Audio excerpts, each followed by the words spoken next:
요즘 이상한 일이 일어나고 있습니다. 여러분 주변을 한번 돌아보십시오. 예전에는 그렇게 바쁘게 나다니던 60대 분들이 요즘은 집에만 계십니다. 친구 모임에도 안 나가십니다. 동창회도 빠지십니다. 경로당도 안 가십니다. 단톡방에서도 조용합니다. 그냥 집에만 계십니다. 처음에는 다들 걱정했습니다. 어디 아프신가? 무슨 일 있으신가? 우울증인가? 이렇게 생각했습니다. 가족들도 걱정했습니다. 친구들도 연락했습니다. 그런데 막상 물어보면 멀쩡하십니다. 건강도 좋으시고 기분도 나쁘지 않으십니다. 오히려 예전보다 표정이 밝으십니다. 이게 무슨 일일까요? 알고 보니 이분들은 아픈 게 아니었습니다. 외로운 것도 아니었습니다. 오히려 더 건강해지셨고 더 편안해지셨습니다. 요즘 똑똑한 60대들은 이유가 있었습니다. 그냥 집에 있는 게 아니라 선택을 하신 겁니다. 쓸데없는 관계를 정리하신 겁니다. 맞지 않는 사람들과의 만남을 끊으신 겁니다. 그리고 그 시간에 자기 자신을 위해 사는 법을 배우신 겁니다. 여러분은 아직도 가기 싫은 모임에 나가고 계십니까? 만나고 나서 후회하지 않습니까? 집에 돌아오는 길에 왜 나갔나 싶지 않습니까? 오늘 이야기를 들으시면 고개를 끄덕이실 겁니다. 아, 나만 그런 게 아니구나. 이렇게 생각하실 겁니다. 첫 번째 이유는 자랑과 비교 때문입니다. 전주 덕진구에 사시는 65세 이모 씨 이야기입니다. 이모 씨는 평범한 분입니다. 남편은 정년퇴직하셨고 자녀는 둘입니다. 큰아들은 결혼해서 분가했고 작은 딸은 아직 미혼입니다. 이모 씨는 30년 넘게 같은 동네에 사셨습니다. 그러다 보니 친구도 많았고 모임도 많았습니다. 매주 수요일마다 친구들과 점심 먹는 모임이 있었습니다. 처음에는 좋았습니다. 오랜만에 만나서 밥 먹고 수다 떨고 그랬습니다. 그런데 시간이 지나면서 분위기가 달라졌습니다. 모임에 나가면 늘 똑같은 이야기가 시작됩니다. 누구네 아들은 대기업 다닌다. 누구네 딸은 의사랑 결혼했다. 누구는 강남에 아파트 샀다. 이런 이야기들입니다. 처음에는 그냥 듣고 넘어갔습니다. 그런데 매번 반복됩니다. 똑같은 사람이 똑같은 자랑을 합니다. 다른 사람들도 지지 않으려고 자기 자랑을 합니다. 이모 씨는 그냥 듣고만 있었습니다. 자랑할 게 별로 없었기 때문입니다. 아들은 그냥 평범한 회사 다니고 딸은 아직 결혼 안 했고 집도 전세입니다. 남편 퇴직금으로 빚 갚고 나니 남은 것도 별로 없습니다. 그래서 그냥 입 다물고 있었습니다. 그런데 어느 순간부터 그게 힘들어졌습니다. 듣고만 있는 게 괴로웠습니다. 왜 나는 자랑할 게 없을까? 왜 우리 집은 이렇게 평범할까? 이런 생각이 들었습니다. 집에 돌아와서도 기분이 안 좋았습니다. 남편한테 짜증도 났습니다. 자식들한테도 서운했습니다. 그러면서도 다음 모임에는 또 나갔습니다. 안 나가면 뭐라고 할까봐, 소문날까봐, 그래서 억지로 나갔습니다. 나가서는 또 같은 이야기를 듣고 속만 끓이고 돌아왔습니다. 이게 몇 년 반복됐습니다. 그러던 어느 날 이모 씨는 결심했습니다. 모임에서 돌아오는 길이었습니다. 버스 안에서 문득 이런 생각이 들었습니다. 나는 왜 이렇게 사는가?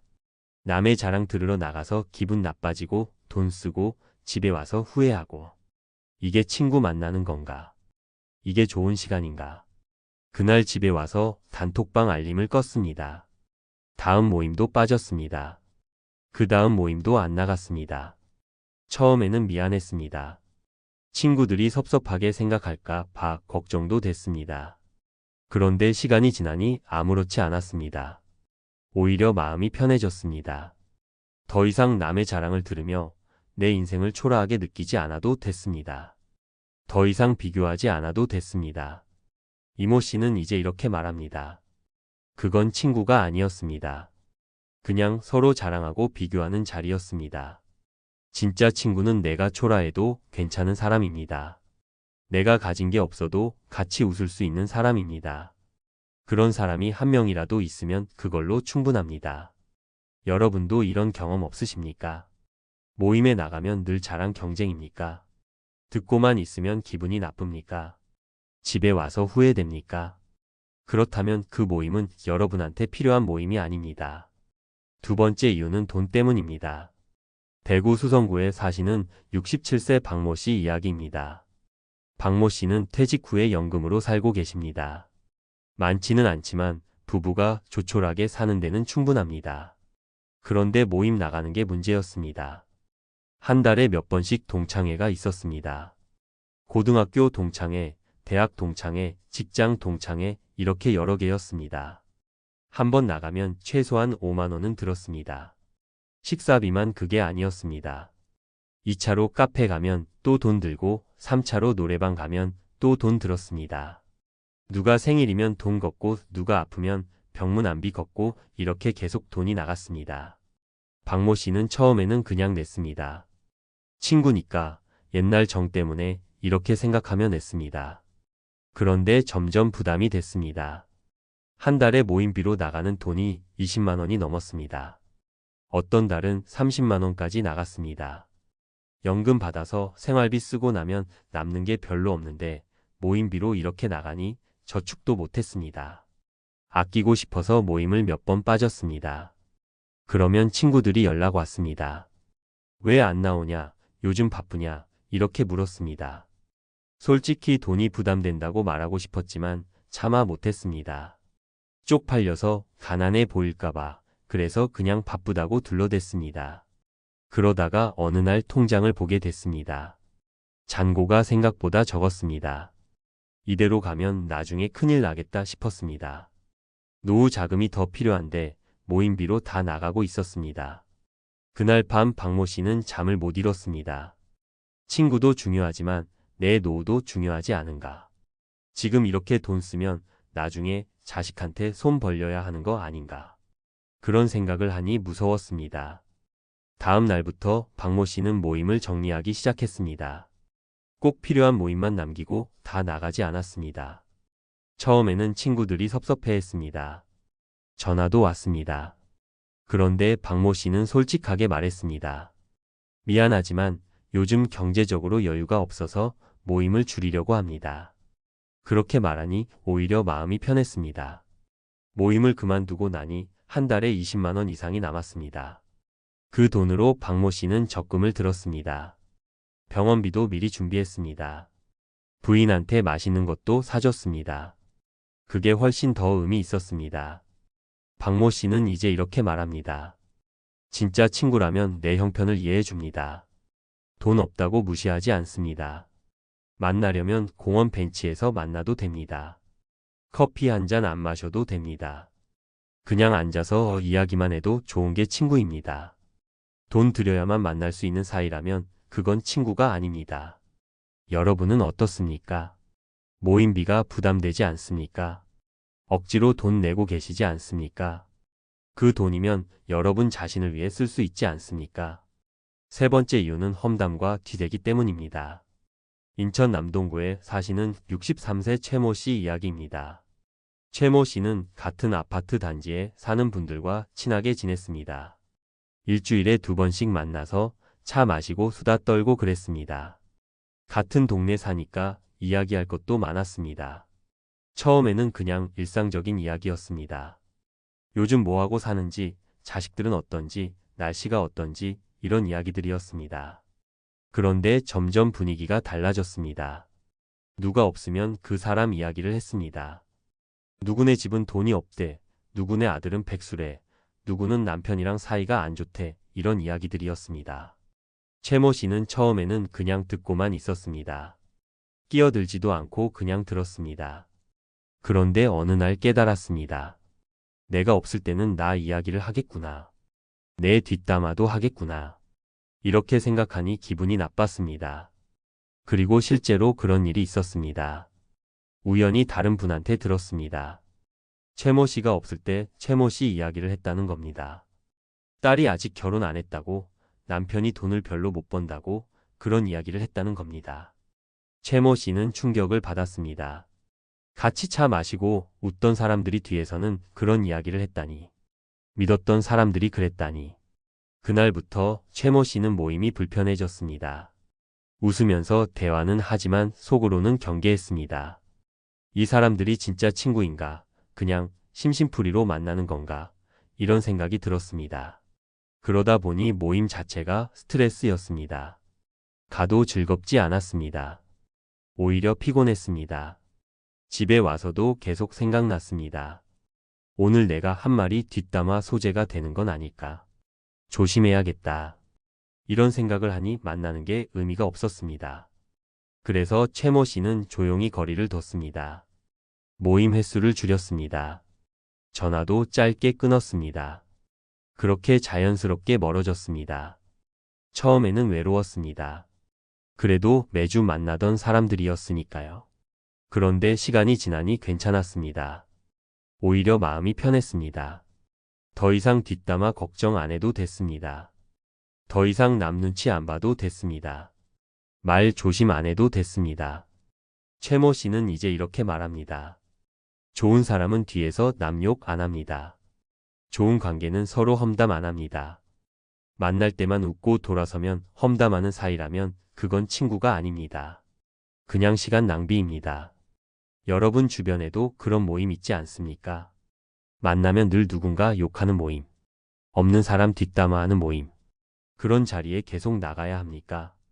지금 그 모임 정말 필요합니까? 네 번째 이유는 건강 때문입니다. 부산 해운대구에 사시는 68세 김모 씨 이야기입니다.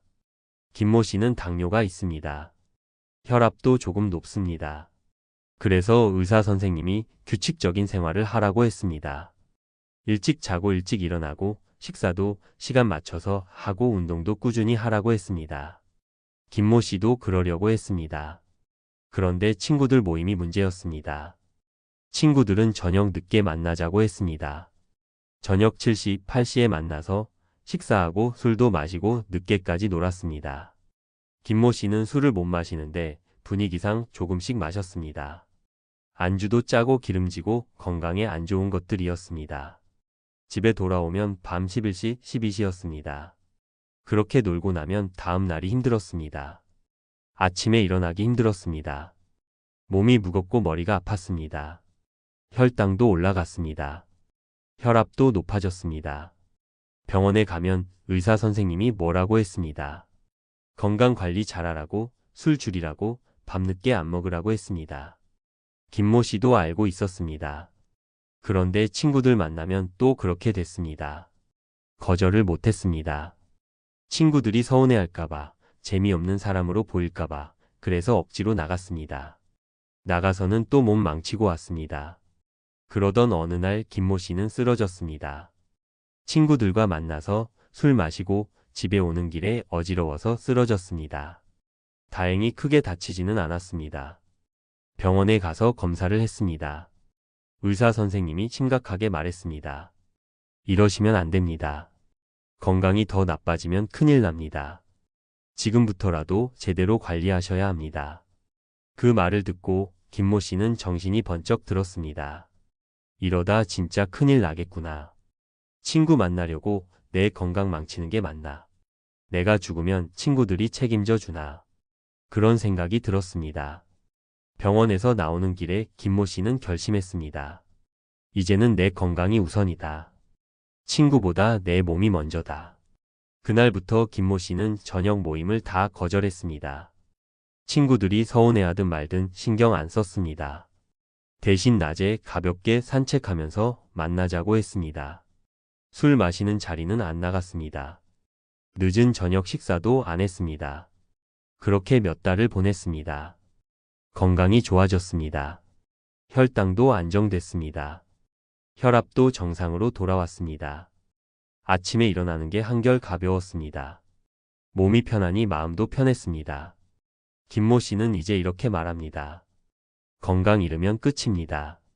친구 잃어도 살 수 있지만 건강 잃으면 못 삽니다. 내 몸은 내가 지켜야 합니다. 친구 때문에 건강 망치는 건 바보 같은 짓입니다. 여러분은 어떻습니까? 친구 만나느라 건강 망치고 있지 않습니까? 무리하게 나가고 계시지 않습니까? 내일 몸이 아파도 오늘 그 모임에 꼭 나가야 합니까?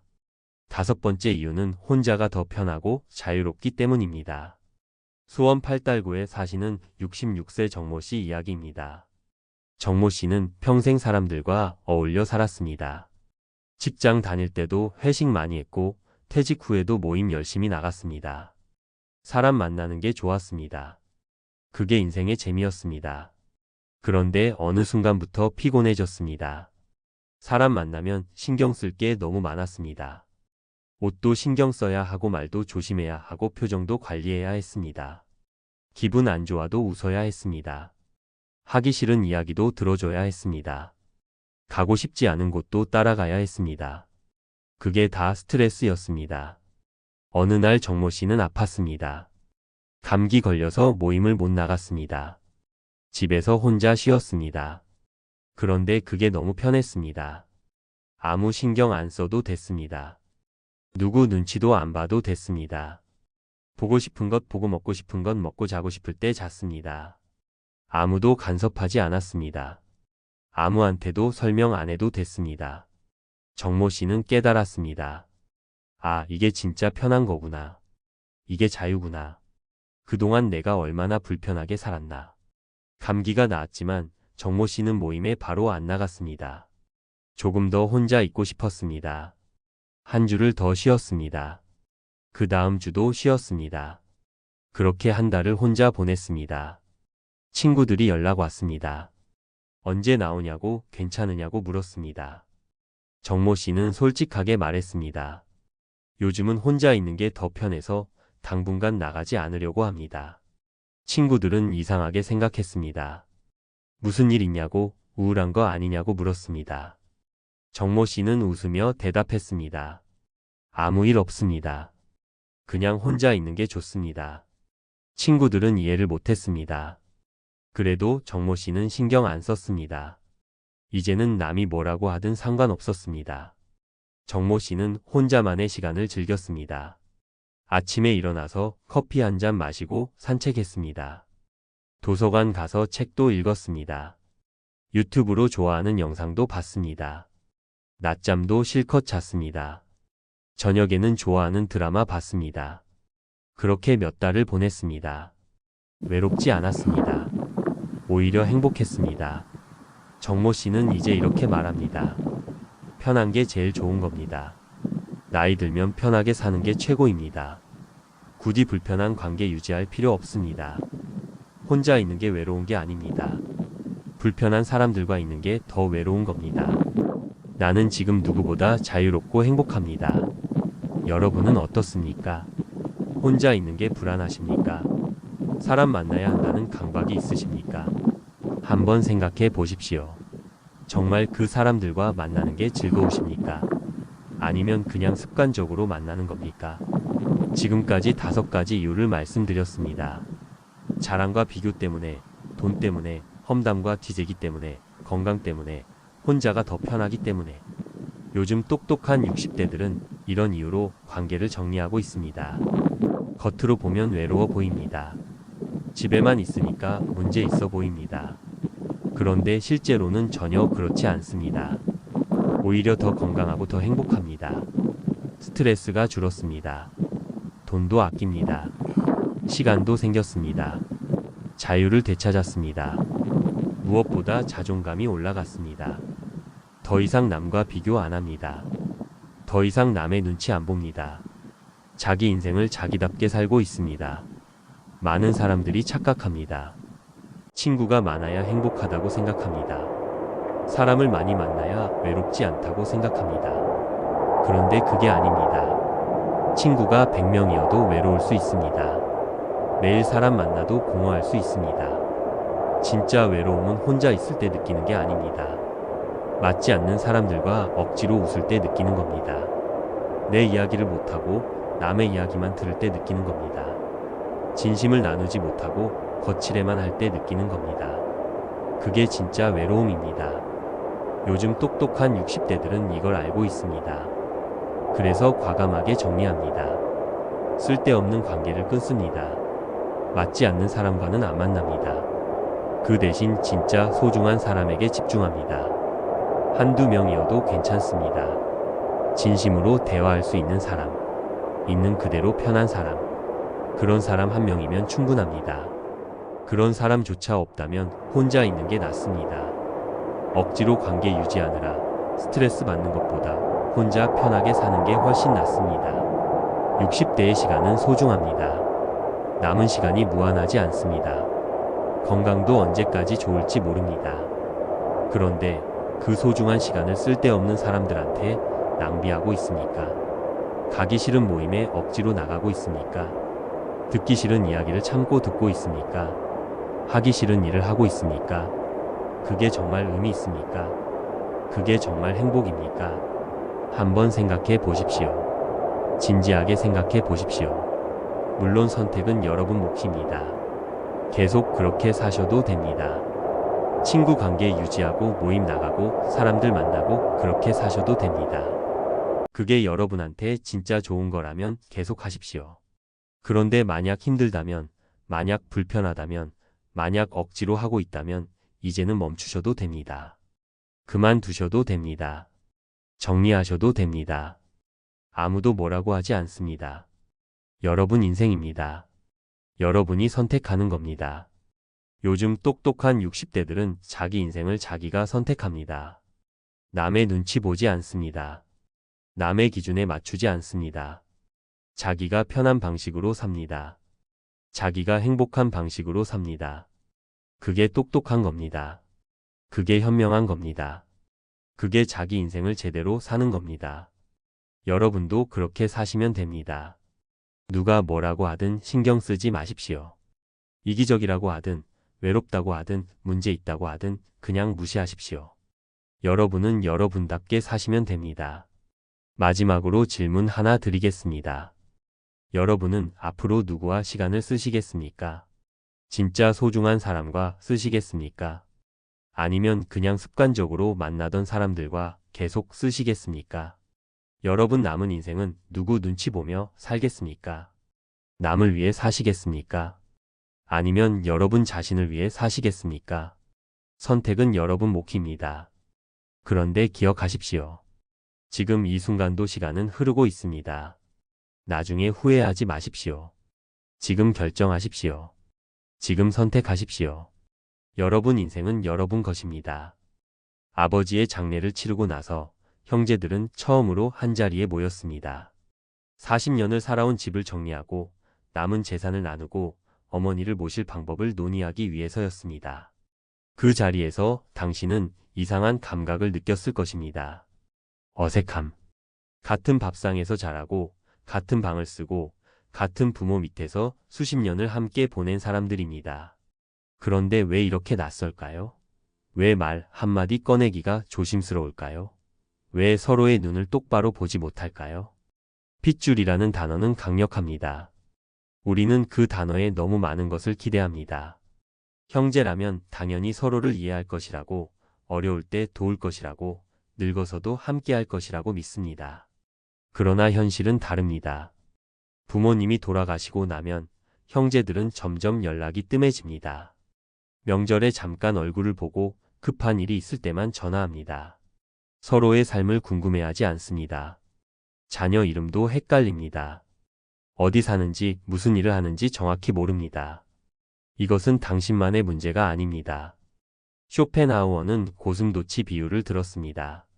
추운 겨울 고슴도치들은 체온을 나누기 위해 서로 가까이 다가갑니다. 하지만 가까워질수록 가시에 찔립니다. 그래서 적당한 거리를 찾아 떨어집니다. 너무 멀지도 너무 가깝지도 않은 거리. 인간관계도 마찬가지입니다. 형제는 태어날 때부터 이미 가까이 있었습니다. 선택의 여지가 없었습니다. 그래서 우리는 착각합니다. 가까우니까 이해할 것이라고, 핏줄이니까 배려할 것이라고, 형제니까 용서할 것이라고. 그러나 쇼펜하우어는 말합니다. 인간은 본질적으로 이기적인 존재라고. 자신의 욕망을 충족시키려는 맹목적인 의지를 가진 존재라고. 형제라고 해서 예외가 아니라고. 당신이 형제에게 느끼는 실망은 배신이 아닙니다. 기대의 착각입니다. 우리는 형제에게 너무 많은 것을 기대했습니다. 나를 이해해 줄 것이라고, 내 편이 되어 줄 것이라고, 무조건적으로 사랑해 줄 것이라고. 하지만 형제도 자기 인생을 사는 독립된 개인입니다. 자신의 가족이 있고, 자신의 고민이 있고, 자신의 한계가 있습니다. 핏줄이라는 환상은 여기서 깨집니다. 형제는 당신이 원하는 방식으로 반응하지 않습니다. 당신이 힘들 때 먼저 연락하지 않습니다. 당신의 자녀에게 관심을 보이지 않습니다. 당신이 아플 때 병문안을 오지 않습니다. 이것은 나쁜 마음에서 나온 것이 아닙니다. 각자의 삶이 바쁘기 때문입니다. 쇼펜하우어는 말합니다. 인간은 자신의 고통에 가장 민감하다고. 타인의 고통은 추상적으로 느껴진다고. 형제라고 해서 예외가 아니라고. 당신의 형제도 자신의 삶에서 힘겹습니다. 자녀 교육비를 걱정하고, 은퇴를 준비하고, 부부 관계를 유지하고, 건강을 챙기느라 바쁩니다. 당신을 챙길 여유가 없습니다. 이것을 이해하는 순간 원망이 줄어듭니다. 형제는 당신의 기대를 채워주기 위해 존재하는 사람이 아닙니다. 같은 부모 밑에서 태어났다는 우연을 공유한 독립된 개인입니다.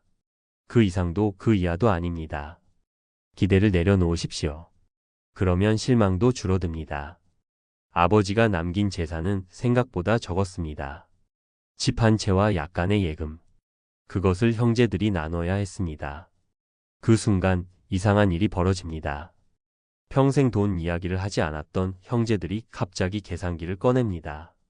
누가 부모님을 더 많이 모셨는지, 누가 병원비를 더 많이 냈는지, 누가 더 힘들게 살았는지를 따집니다. 형은 대학도 보내주셨잖아요. 나는 부모님 모시느라 결혼도 늦었어. 내가 병원비 얼마나 됐는데. 숫자가 나오는 순간 감정이 변합니다. 쇼펜하우어는 말합니다. 인간의 욕망은 끝이 없다고. 무엇을 얻어도 만족하지 못한다고.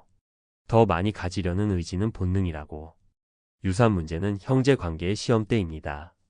얼마를 받느냐가 중요한 게 아닙니다. 형제 중 누군가 더 받으면 박탈감을 느낍니다. 어릴 적부터 쌓인 비교와 경쟁이 다시 수면 위로 떠오릅니다. 역시 형만 챙기시네. 막내라고 또 봐주는구나. 돈은 감정의 증폭제입니다. 부모님 병원비를 누가 더 냈는지 따지는 순간 관계는 거래로 변합니다. 효도는 투자가 되고 형제에는 계약이 됩니다. 그리고 그 계약에서 손해를 본 사람은 배신감을 느낍니다. 하지만 이것도 구조입니다.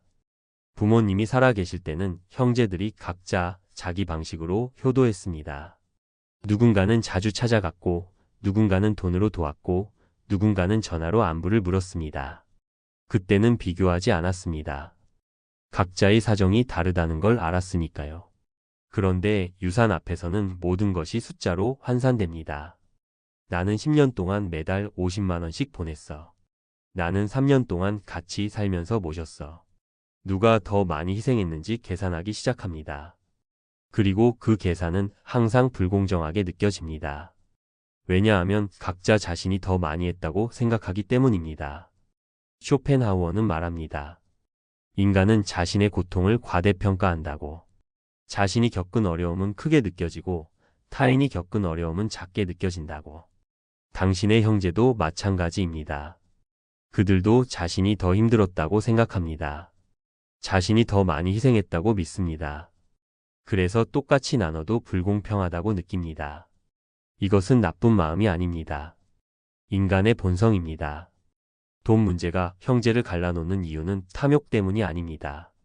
인정받고 싶은 욕구 때문입니다. 내가 한 희생을 알아주길 바라는 마음 때문입니다. 내가 받아야 할 몫을 챙기고 싶은 정당한 욕구 때문입니다. 하지만 형제는 당신의 희생을 인정해주지 않습니다. 자신의 희생에 집중하고 있으니까요. 그래서 유산 정리는 항상 상처를 남깁니다. 누가 옳고 그른지의 문제가 아닙니다. 각자 자기 관점에서 보면 모두 옳습니다. 그리고 그 관점들이 충돌하는 순간 관계는 금이 갑니다. 이것을 이해하십시오. 형제가 돈 때문에 변한 게 아닙니다.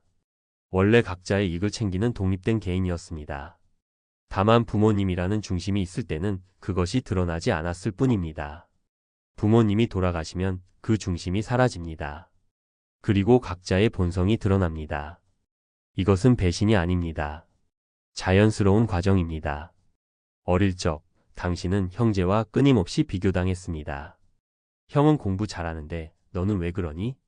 동생은 착한데 너는 왜 말을 안 듣니? 부모님은 아기가 없었습니다. 더 잘 되기를 바라는 마음에서 한 말이었습니다. 하지만 그 말들은 마음속 깊이 새겨졌습니다. 질투가 생겼습니다.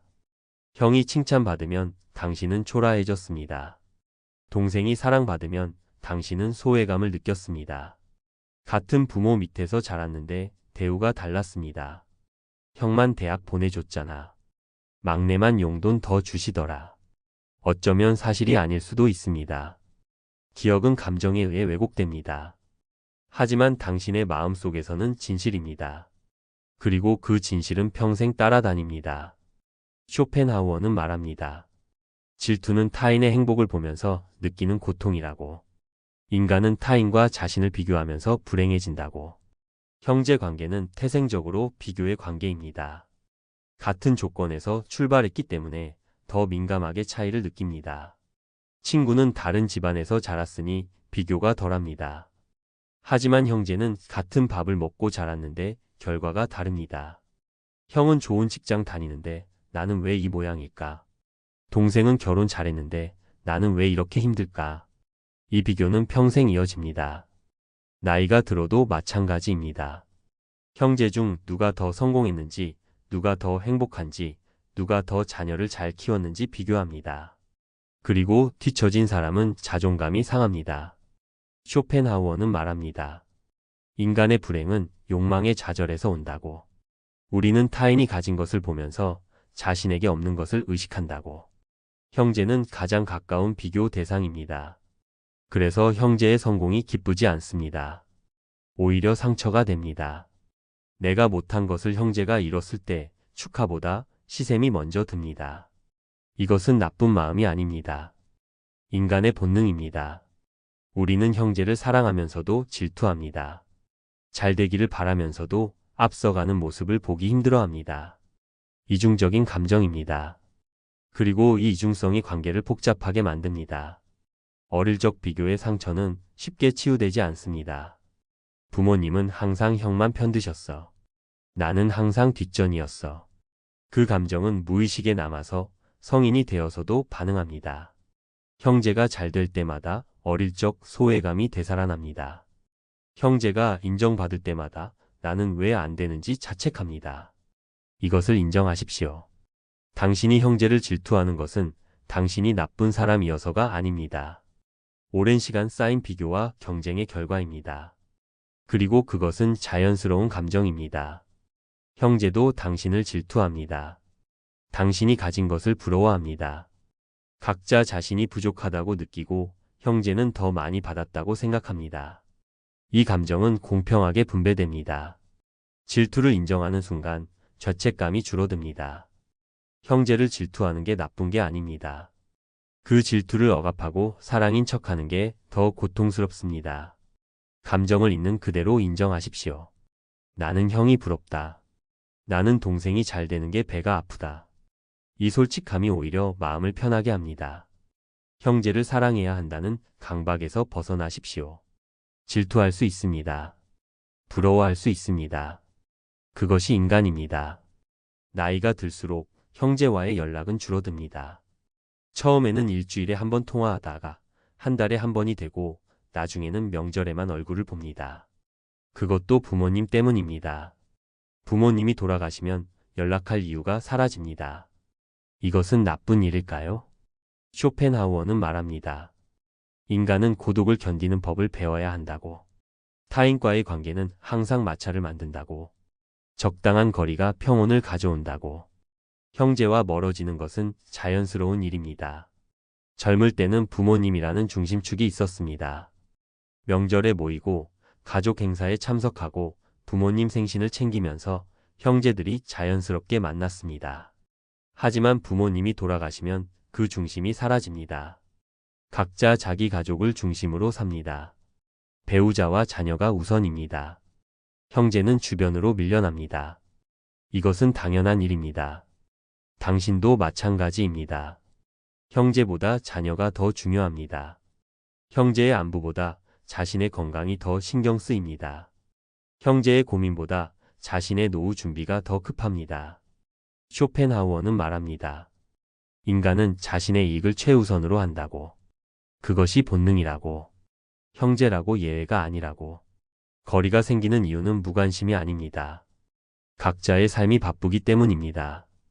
당신의 형제도 힘겹게 살아갑니다. 은퇴를 걱정하고 건강을 챙기고 자녀를 뒷바라지하고 부부 관계를 유지하느라 바쁩니다. 당신을 챙길 여유가 없습니다. 이것을 이해하십시오. 형제가 연락하지 않는 것은 당신을 싫어해서가 아닙니다. 자기 삶에 집중하고 있어서입니다. 그리고 그것은 정당한 선택입니다. 당신도 마찬가지입니다. 형제에게 먼저 연락하지 않는 것은 당신이 냉정해서가 아닙니다. 연락할 만한 이야기가 없어서입니다. 공통의 관심사가 사라졌습니다. 부모님 이야기, 어릴 적 추억, 그것들은 이미 다 나눴습니다. 이제 남은 건 어색한 침묵뿐입니다. 요즘 어떻게 지내? 그냥 뭐. 그럭저럭. 더 이상 할 말이 없습니다. 서로의 삶이 너무 달라졌습니다. 관심사도 다르고, 가치관도 다르고, 살아가는 방식도 다릅니다. 쇼펜하우어는 말합니다. 친밀감은 공통의 관심사에서 나온다고. 공유하는 것이 없으면 관계도 없다고. 형제는 혈연을 공유할 뿐입니다. 그것만으로는 관계를 유지하기 어렵습니다. 친구는 취미나 관심사로 만나지만 형제는 그저 핏줄로 엮여 있을 뿐입니다. 그 핏줄이 관계를 보장하지 않습니다. 거리가 생기는 것을 두려워하지 마십시오. 형제와 멀어진다고 해서 당신이 나쁜 사람이 되는 게 아닙니다. 형제가 나쁜 사람이 되는 것도 아닙니다. 단지 각자의 삶을 사는 것뿐입니다. 쇼펜하우어의 고슴도치는 적당한 거리를 찾았습니다. 너무 가까우면 상처받고 너무 멀면 외롭습니다. 형제도 마찬가지입니다. 적당한 거리가 필요합니다. 너무 가까우면 간섭하고 너무 멀면 무관심해집니다. 그 적당한 거리를 찾으십시오. 1년에 한두 번 만나서 안부를 묻는 것으로 충분합니다. 급한 일이 있을 때 연락할 수 있으면 됩니다. 그 이상을 기대하지 마십시오. 거리는 배신이 아닙니다. 성숙입니다. 각자의 삶을 존중하는 것입니다. 형제에게 의지하지 않고 독립적으로 사는 것입니다. 그것이 건강한 관계입니다. 형제는 남이다. 이 말은 냉소가 아닙니다. 사실의 인정입니다. 형제는 당신이 태어날 때부터 옆에 있었습니다. 선택의 여지가 없었습니다. 그래서 우리는 착각했습니다. 형제는 특별한 존재라고, 영원히 함께할 존재라고, 무조건적으로 사랑할 존재라고. 하지만 현실은 달랐습니다. 형제는 각자의 인생을 삽니다.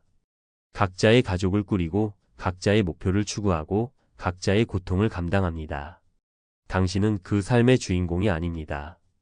조연도 아닙니다. 그저 먼 배경일 뿐입니다. 이것을 받아들이십시오. 쇼펜하우어는 말합니다. 기대를 줄이면 고통도 줄어든다고. 욕망을 내려놓으면 평온이 온다고. 형제에게 기대하지 마십시오. 이해해주기를, 도와주기를, 함께해주기를 바라지 마십시오. 그들도 자신의 삶에서 힘겹습니다. 당신을 챙길 여유가 없습니다. 이것은 배신이 아닙니다. 인간의 한계입니다. 형제를 바꾸려 하지 마십시오. 왜 연락을 안 해? 왜 나한테 관심이 없어? 이런 질문은 소용없습니다. 형제는 변하지 않습니다. 당신이 원하는 방식으로 반응하지 않습니다. 그들은 그들의 방식대로 삽니다. 그것을 인정하십시오. 형제는 당신의 기대를 채워주기 위해 존재하지 않습니다.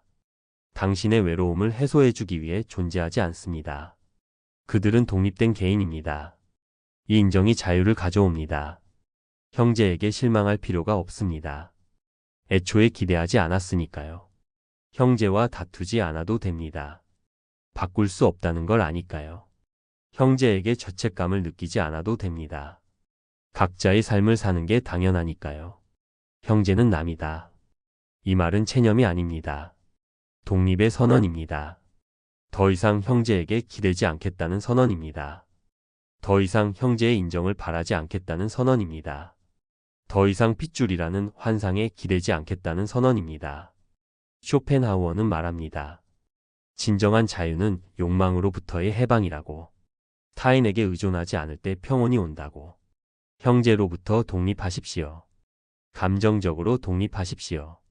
형제의 평가에 흔들리지 마십시오. 형제가 당신을 어떻게 보든 그것은 그들의 몫입니다. 당신은 당신의 삶을 살면 됩니다. 경제적으로 독립하십시오. 형제에게 돈을 빌리지 마십시오. 형제에게 유산을 기대하지 마십시오. 당신의 노후는 당신이 책임져야 합니다. 관계적으로 독립하십시오. 형제가 없어도 살 수 있는 삶을 만드십시오. 친구를 만들고 취미를 가지고 혼자서도 즐거운 시간을 보내십시오. 이 독립이 당신을 자유롭게 합니다. 형제는 여전히 형제입니다. 혈연은 지울 수 없습니다. 하지만 그것이 의무를 만들지는 않습니다. 형제라는 이유만으로 희생할 필요가 없습니다.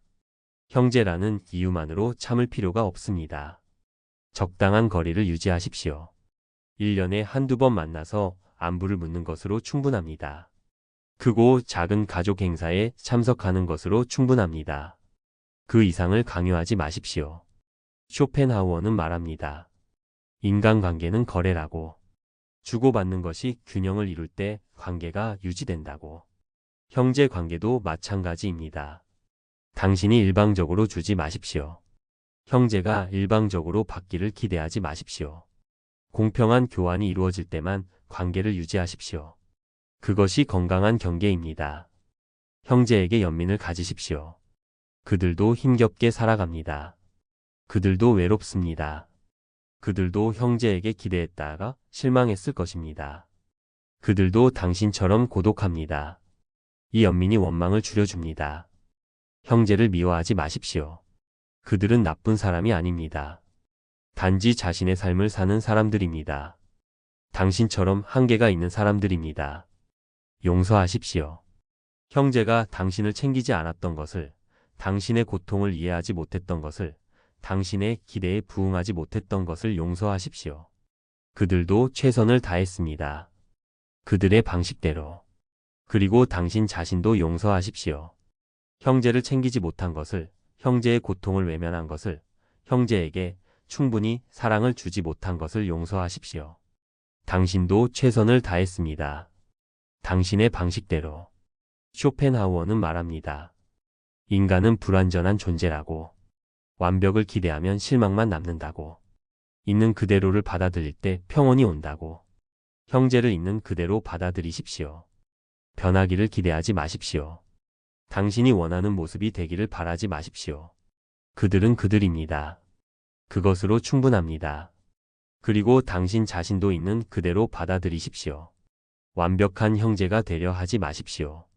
모든 기대에 부응하려 하지 마십시오. 당신은 당신입니다. 그것으로 충분합니다. 고독은 실패가 아닙니다. 형제와 멀어졌다고 해서 당신이 나쁜 사람이 되는 게 아닙니다. 형제가 연락하지 않는다고 해서 당신이 버림받은 게 아닙니다. 각자의 삶을 사는 것입니다. 쇼펜하우어는 말합니다.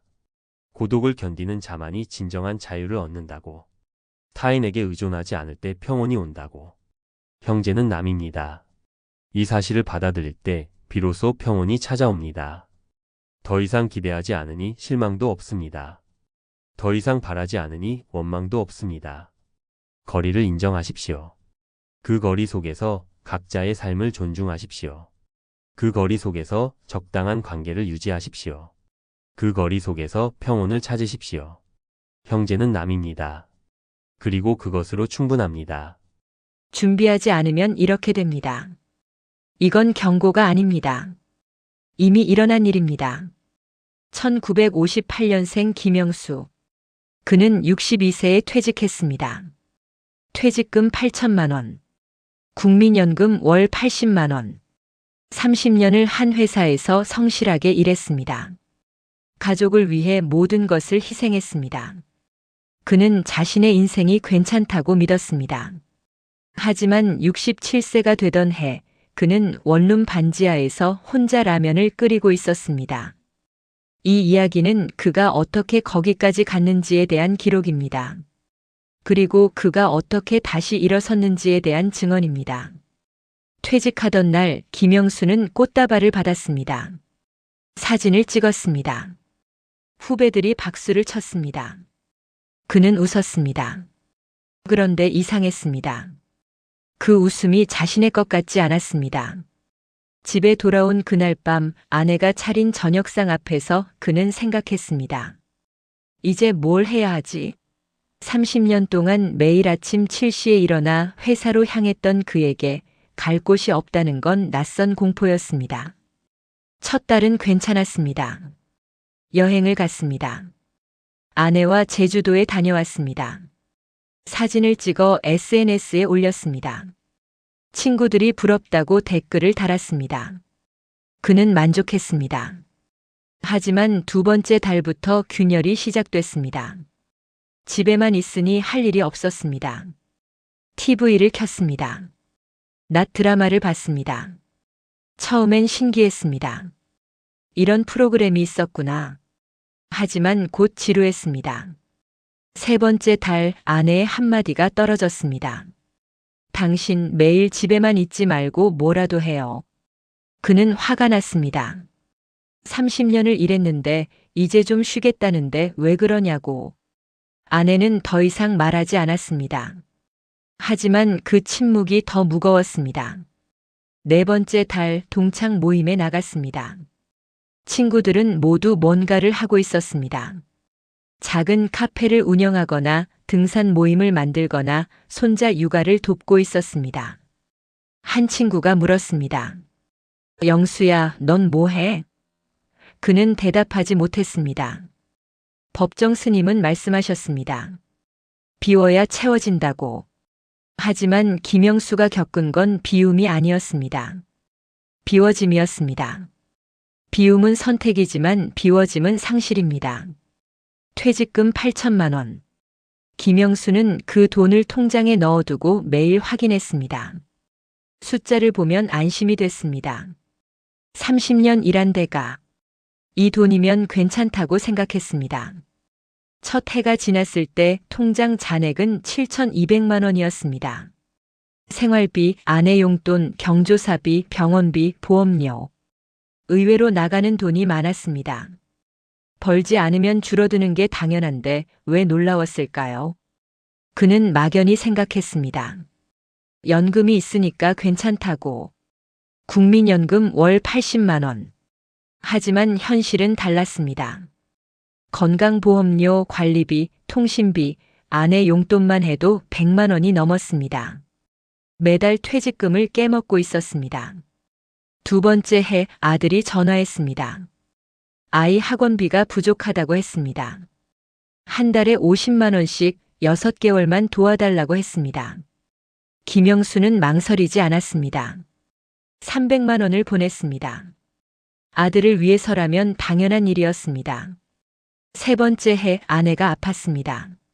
무릎 수술이 필요하다고 했습니다. 500만 원. 그는 또 통장에서 돈을 꺼냈습니다. 네 번째 해 통장 잔액은 4천만 원이 되었습니다. 그제야 불안이 밀려왔습니다. 이러다 다 없어지는 거 아닐까? 하지만 멈출 수 없었습니다. 살아가려면 돈이 필요했습니다. 장자는 말했습니다. 물이 많으면 큰 배를 띄울 수 있지만 물이 얕으면 작은 잔도 띄울 수 없다고. 김영수의 물은 얕아지고 있었습니다. 그리고 그는 그걸 막을 방법을 몰랐습니다. 가장 무서운 건 돈이 줄어드는 게 아니었습니다. 가장 무서운 건 자신이 사라지는 것이었습니다. 김영수는 아침에 일어나도 할 일이 없었습니다. 점심을 먹어도 의미가 없었습니다. 저녁이 되어도 기다려지는 게 없었습니다. 시간은 흘렀지만 그는 그저 시간 속에 머물러 있을 뿐이었습니다. 아내는 친구들을 만나러 나갔습니다. 아들은 가끔 전화했지만 통화는 짧았습니다. 딸은 멀리 살았습니다. 명절에나 얼굴을 보았습니다. 김영수는 혼자였습니다. 처음엔 괜찮다고 생각했습니다. 혼자 있는 게 편하다고 생각했습니다. 하지만 시간이 지날수록 깨달았습니다. 혼자 있는 게 아니라 홀로 있다는 걸. 혼자는 선택이지만 홀로는 버려짐입니다. 어느 날 그는 거울을 봤습니다. 낯선 사람이 서 있었습니다. 70이 가까운 노인. 배가 나오고 머리가 벗겨지고 얼굴에 주름이 가득한 사람. 그게 자신이었습니다. 언제부터 이렇게 됐을까? 성철 스님은 말씀하셨습니다. 산은 산이요, 물은 물이로다. 하지만 김영수는 몰랐습니다. 자신이 무엇인지. 그는 퇴직 전까지 회사의 김 과장이었습니다. 영업팀의 김 부장이었습니다. 30년 근속 사원이었습니다. 하지만 지금은 아무것도 아니었습니다. 소속도 없고 직함도 없고 역할도 없었습니다. 어느 날 옛 회사 후배가 전화했습니다. 승진했다며 기쁘게 말했습니다. 김영수는 축하한다고 했습니다. 잘 지내냐는 물음에 잘 지낸다고 대답했습니다. 거짓말이었습니다. 전혀 잘 지내지 못했습니다. 전화를 끊고 그는 울었습니다. 소리 없이 울었습니다. 왜 우는지 몰랐습니다. 그냥 눈물이 났습니다. 법륜 스님은 말씀하셨습니다. 고통은 집착에서 온다고. 김영수는 집착하고 있었습니다. 사라진 자신에게, 돌아오지 않을 과거에게. 5번째 해 김영수는 길에서 넘어졌습니다. 허리를 다쳤습니다. 병원에서 디스크 진단을 받았습니다. 수술이 필요하다고 했습니다. 800만 원. 통장 잔액 3천만 원. 수술비를 내고 나니 2,200만 원이 남았습니다. 한 달 동안 누워 지냈습니다. 아내가 간호했습니다. 아내의 얼굴에서 피로가 보였습니다. 김영수는 미안했습니다. 동시에 화가 났습니다. 내가 왜 이렇게 됐지? 내가 뭘 잘못했지? 6번째 해 아들이 또 전화했습니다. 집을 옮기려는데 전세 자금이 모자란다고 했습니다. 2천만 원만 빌려달라고 했습니다. 나중에 꼭 갚겠다고 했습니다. 김영수는 침묵했습니다. 통장에 2,200만 원 남았습니다. 2천만 원을 주면 200만 원 남습니다. 하지만 거절할 수 없었습니다. 아들이었습니다. 돈을 보냈습니다. 아들은 고맙다고 했습니다. 꼭 갚겠다고 했습니다. 하지만 김영수는 알고 있었습니다. 돌아오지 않을 거라는 걸. 통장 잔액 200만 원. 그날 밤 그는 잠을 이루지 못했습니다. 천장을 봤습니다. 아무것도 보이지 않았습니다. 캄캄했습니다. 공자는 말했습니다. 사람은 멀리 내다보지 않으면 반드시 가까이 근심이 있다고. 김영수는 멀리 내다보지 않았습니다. 그리고 지금 근심이 코앞에 와 있었습니다.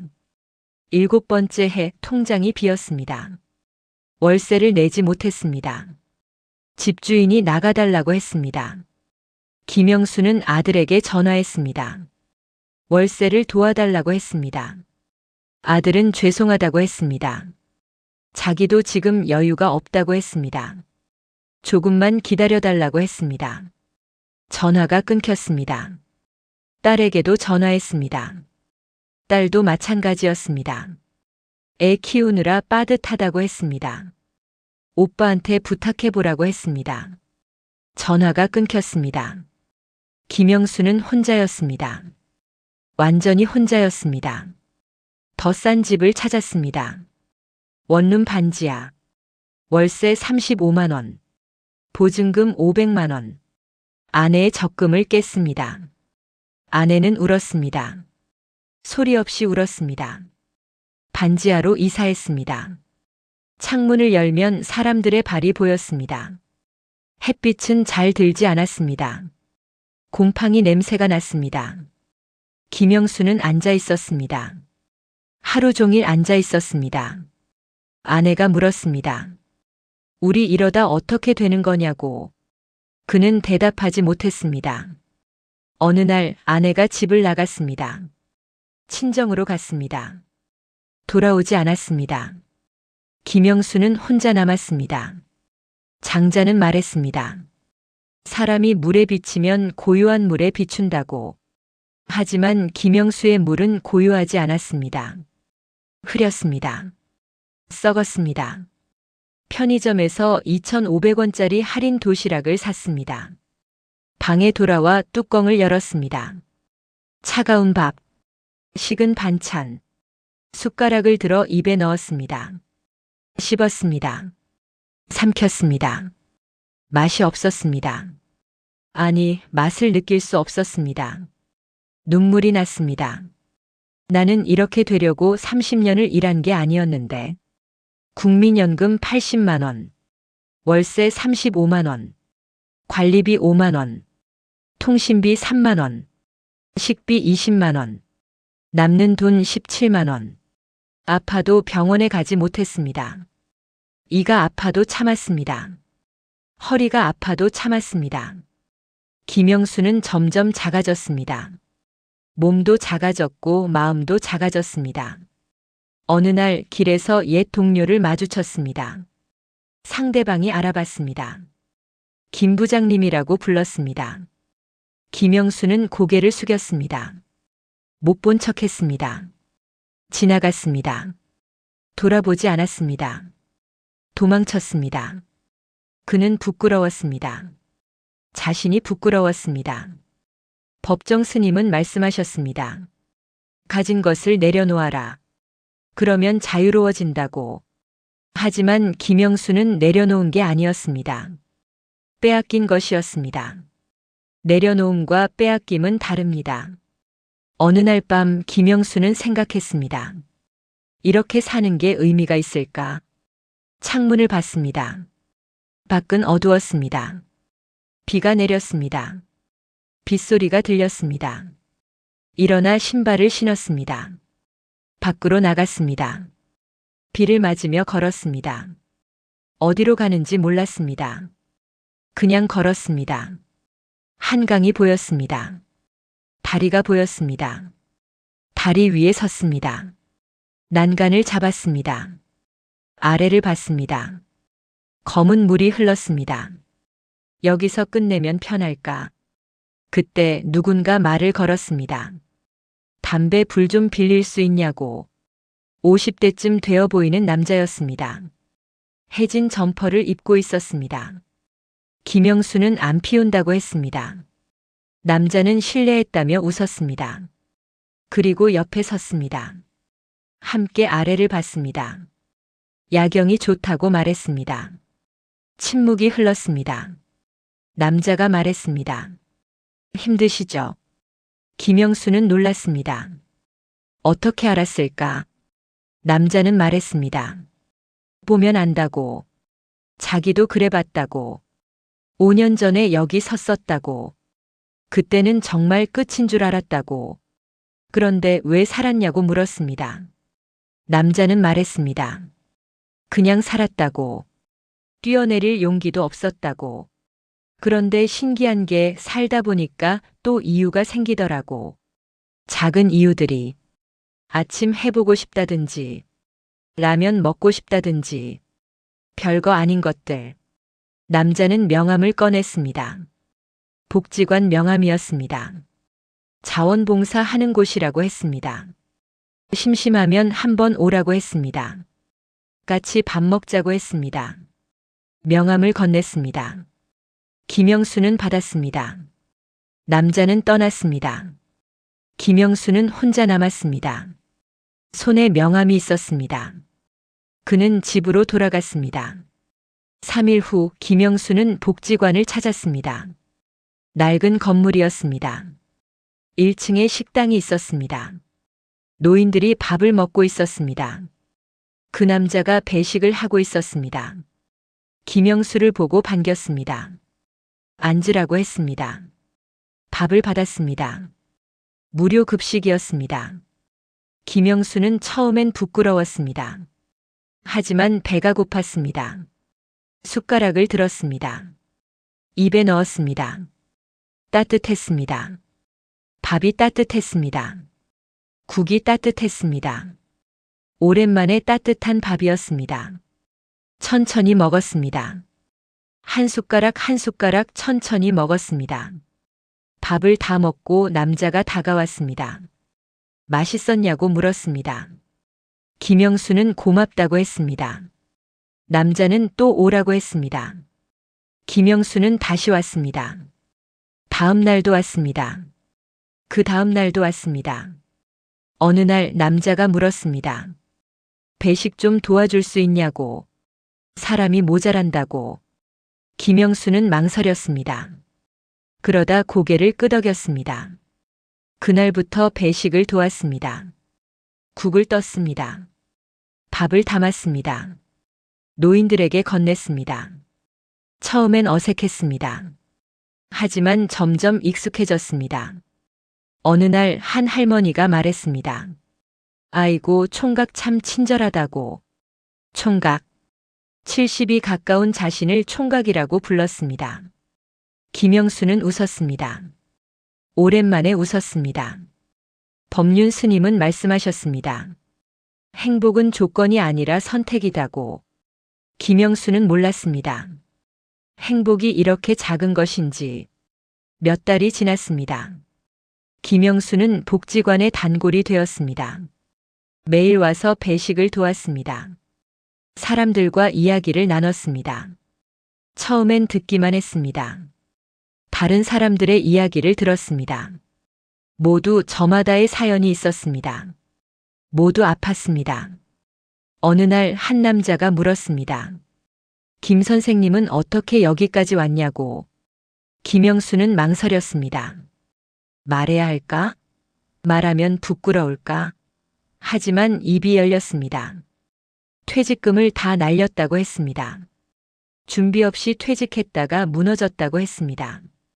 사람들이 들었습니다. 아무도 비웃지 않았습니다. 누군가 말했습니다. 자기도 그랬다고. 다른 사람도 말했습니다. 자기도 그랬다고. 김영수는 놀랐습니다. 자신만 그런 게 아니었습니다. 그날 이후 그는 자주 이야기했습니다. 자신의 실패를, 자신의 후회를, 자신의 아픔을, 그리고 이상한 일이 일어났습니다. 말할수록 가벼워졌습니다. 말할수록 살아있다는 게 느껴졌습니다. 장자는 말했습니다. 나비가 되는 꿈을 꾸었는지 나비가 나인 꿈을 꾸는 것인지 모르겠다고. 김영수도 몰랐습니다. 자신이 실패한 사람인지 살아남은 사람인지. 하지만 확실한 건 지금 자신이 여기 있다는 것이었습니다. 1년이 지났습니다. 김영수는 여전히 반지하에 살았습니다. 여전히 가난했습니다. 여전히 연금으로 살았습니다. 하지만 달라진 게 있었습니다. 그는 더 이상 부끄럽지 않았습니다. 복지관에서 한 젊은 남자를 만났습니다. 50대 초반. 최근에 퇴직했다고 했습니다. 앞으로 뭘 해야 할지 모르겠다고 했습니다. 김영수는 물었습니다. 준비했냐고. 노후를 준비했냐고. 남자는 고개를 저었습니다. 퇴직금이 좀 있긴 한데 뭐 괜찮겠다고 했습니다. 김영수는 웃었습니다. 자기도 그렇게 생각했다고 말했습니다. 그런데 다 날렸다고 말했습니다.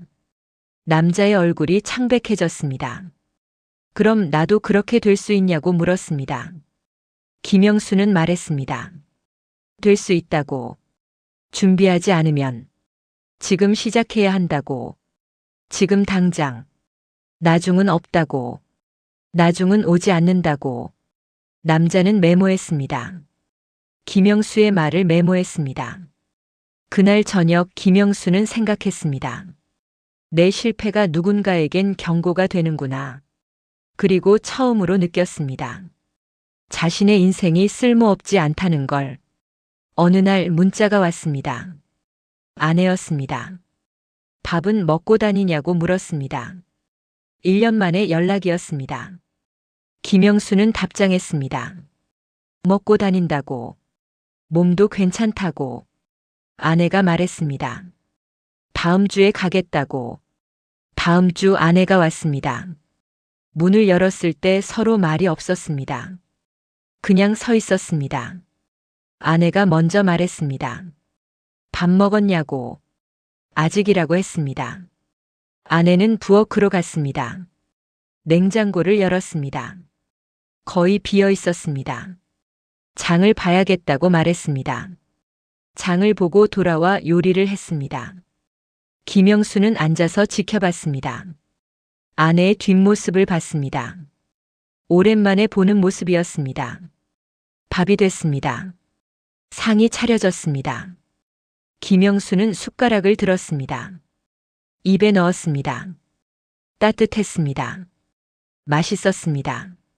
아내가 물었습니다. 요즘 뭐 하냐고. 복지관에서 배식 봉사한다고 말했습니다. 매일 간다고 말했습니다. 침묵이 흘렀습니다. 김영수가 말했습니다. 미안하다고.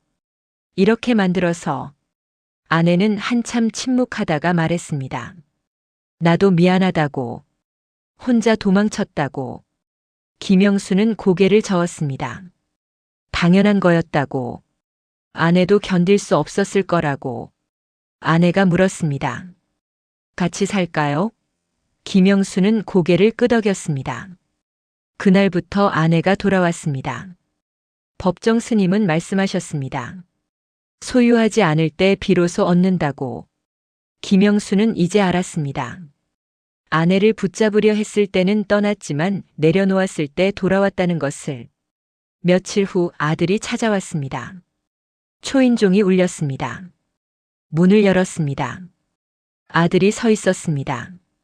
들어온 아들은 방을 둘러봤습니다. 좁은 원룸, 낡은 가구, 곰팡이 자국, 얼굴이 일그러졌습니다. 여기서 이렇게 사셨냐고 물었습니다. 왜 말씀 안 하셨냐고 물었습니다. 김영수는 말했습니다. 말해서 뭐 하냐고. 아들이 울었습니다. 35 된 아들이 울었습니다. 죄송하다고 했습니다. 자기가 너무 몰랐다고 했습니다. 아버지 돈 받아서 집 샀다고 했습니다. 그걸로 편하게 살았다고 했습니다. 김영수는 아들의 어깨를 두드렸습니다. 괜찮다고 말했습니다. 아들이 말했습니다. 모시고 가겠다고. 김영수는 고개를 저었습니다. 여기가 좋다고 말했습니다. 할 수 있는 일이 있다고. 복지관에서. 아들은 이해하지 못했습니다. 김영수는 설명했습니다. 복지관 이야기를, 배식 봉사 이야기를, 사람들을 만나는 이야기를. 아들이 물었습니다. 행복하냐고. 김영수는 잠시 생각했습니다. 행복할까? 가난한데. 좁은 집에 사는데. 늙었는데. 하지만 고개를 끄덕였습니다. 행복하다고. 거짓말이 아니었습니다. 아들은 돈봉투를 꺼냈습니다. 이거라도 받으라고 했습니다. 자기가 모은 거라고. 김영수는 고개를 저었습니다. 됐다고 말했습니다. 그 돈으로 아이 교육시키라고 말했습니다. 대신 한 달에 한 번은 오라고. 밥이라도 같이 먹자고. 아들은 울면서 고개를 끄덕였습니다. 꼭 오겠다고 약속했습니다. 공자는 말했습니다. 부모를 섬김에는 간언하되 따르지 않으면 더욱 공경하고 원망하지 말라고. 김영수는 아들에게 원망이 없었습니다. 아들도 살기 힘들다는 걸 알았습니다. 그리고 무엇보다 이제 자신이 괜찮았습니다. 김영수의 아침이 바뀌었습니다. 6시에 일어났습니다. 세수를 했습니다. 간단히 아침을 먹었습니다. 7시에 집을 나섰습니다. 복지관으로 걸어갔습니다. 30분 거리였습니다. 8시에 복지관 문을 열었습니다. 청소를 했습니다. 배식 준비를 했습니다. 9시 사람들이 오기 시작했습니다. 국을 떴습니다. 밥을 담았습니다. 반찬을 올렸습니다.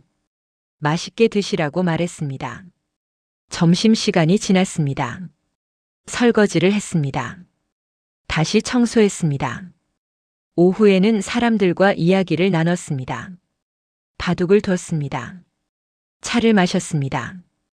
저녁 5시 집에 돌아왔습니다. 아내가 있었습니다. 저녁을 준비하고 있었습니다. 함께 저녁을 먹었습니다. TV를 봤습니다. 9시에 잠자리에 들었습니다. 단순한 하루였습니다. 특별할 것 없는 하루였습니다. 하지만 김영수는 행복했습니다. 성철 스님은 말씀하셨습니다. 평상심이 도라고. 평상심. 평범한 마음. 평범한 하루. 김영수는 이제 알았습니다. 행복이 거창한 게 아니라는 걸. 그냥 하루하루를 사는 것이라는 걸. 어느 날 복지관 관장이 찾아왔습니다. 부탁이 있다고 했습니다. 다음 주에 퇴직 예정자들 교육이 있는데 거기서 강연을 해달라고 했습니다. 김영수는 망설였습니다. 자기가 강연을? 부끄러운 이야기를? 관장이 말했습니다. 그게 필요한 이야기라고.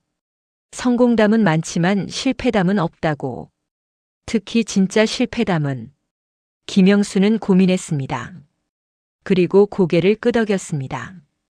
해보겠다고. 일주일 후 작은 강연장. 50대, 60대 사람들이 앉아 있었습니다. 약 30명. 모두 퇴직을 앞두거나 최근에 퇴직한 사람들이었습니다. 김영수가 앞으로 나갔습니다. 마이크를 잡았습니다. 떨렸습니다. 심호흡을 했습니다. 그리고 말을 시작했습니다. 안녕하세요. 저는 김영수입니다. 67세입니다. 저는 여러분께 성공 이야기를 해드리러 온 게 아닙니다. 실패 이야기를 하러 왔습니다. 사람들이 웅성거렸습니다. 저는 62세에 퇴직했습니다. 퇴직금 8천만 원. 연금 월 80만 원. 30년 근속. 저는 제 노후가 괜찮을 거라고 생각했습니다. 김영수는 말했습니다. 자신의 이야기를 처음부터 끝까지 퇴직금이 줄어드는 이야기, 정체성을 잃는 이야기, 가족과 멀어지는 이야기, 반지하로 내려가는 이야기, 한강 다리에 섰던 이야기. 사람들은 숨죽이고 들었습니다. 누군가는 고개를 끄덕였습니다. 누군가는 눈물을 닦았습니다. 가장 무서운 건 돈이 없는 게 아니었습니다. 가장 무서운 건 내가 사라지는 것이었습니다. 나는 누구인가? 나는 무엇인가? 나는 왜 살아야 하는가? 그 질문 앞에서 저는 무너졌습니다. 김영수는 말을 이었습니다. 하지만 저는 살았습니다. 바닥까지 내려갔지만 살았습니다. 그리고 깨달았습니다. 바닥에는 더 이상 내려갈 곳이 없다는 걸. 바닥에서는 오직 올라가는 길만 있다는 걸. 김영수는 사람들을 봤습니다. 여러분 준비하십시오. 지금 당장 준비하십시오. 나중은 없습니다. 나중은 오지 않습니다. 저는 나중에 하겠다고 했습니다. 퇴직하고 나서 생각하겠다고 했습니다. 그 결과가 이것입니다. 김영수는 자신을 가리켰습니다. 돈도 중요합니다. 하지만 더 중요한 게 있습니다. 정체성입니다. 나는 누구인가? 퇴직 후에 나는 무엇을 할 것인가? 어떻게 살 것인가? 이 질문에 답을 찾으십시오. 지금 찾으십시오. 김영수는 말했습니다. 그리고 관계를 지키십시오. 가족을, 친구를, 이웃을. 저는 모두 잃었습니다. 혼자가 됐습니다. 그게 가장 아팠습니다. 돈이 없는 것보다 혼자라는 게 더 아팠습니다. 침묵이 흘렀습니다. 하지만 희망은 있습니다. 저는 지금 행복합니다. 가난하지만 행복합니다. 왜냐하면 의미를 찾았기 때문입니다. 복지관에서 배식을 하며 제 이야기를 나누며 저는 제가 쓸모 있다는 걸 느낍니다. 제 실패가 누군가에겐 경고가 됩니다. 제 회복이 누군가에겐 희망이 됩니다. 김영수는 마지막으로 말했습니다. 여러분, 실패는 끝이 아닙니다. 실패는 배움입니다. 저는 실패했습니다. 하지만 살아남았습니다. 그리고 지금 제 이야기를 하고 있습니다. 이것이 제가 찾은 의미입니다. 강연이 끝났습니다. 박수가 터져 나왔습니다. 사람들이 일어섰습니다. 김영수는 고개를 숙였습니다. 강연이 끝나고 많은 사람이 다가왔습니다. 악수를 청했습니다. 명함을 건넸습니다. 고맙다고 말했습니다. 깨달았다고 말했습니다. 한 남자가 말했습니다. 오늘 강연 덕분에 제 인생이 바뀔 것 같다고, 지금 당장 준비를 시작하겠다고. 김영수는 웃었습니다. 그 웃음은 진심이었습니다. 그날 저녁 김영수는 집으로 돌아왔습니다. 아내가 기다리고 있었습니다. 강연 어땠냐고 물었습니다. 그날 저녁 김영수는 집으로 돌아왔습니다. 아내가 기다리고 있었습니다. 강연 어땠냐고 물었습니다. 좋았다고 말했습니다. 사람들이 들어줬다고, 고맙다고 했다고. 아내가 말했습니다. 당신 자랑스럽다고. 김영수는 그 말에 눈물이 났습니다. 자랑스럽다. 오랜만에 듣는 말이었습니다. 아니, 어쩌면 처음 듣는 말이었습니다. 30년을 일하며 성실했다는 말은 들었습니다. 책임감 있다는 말도 들었습니다. 하지만 자랑스럽다는 말은 들어본 적이 없었습니다. 김영수는 깨달았습니다.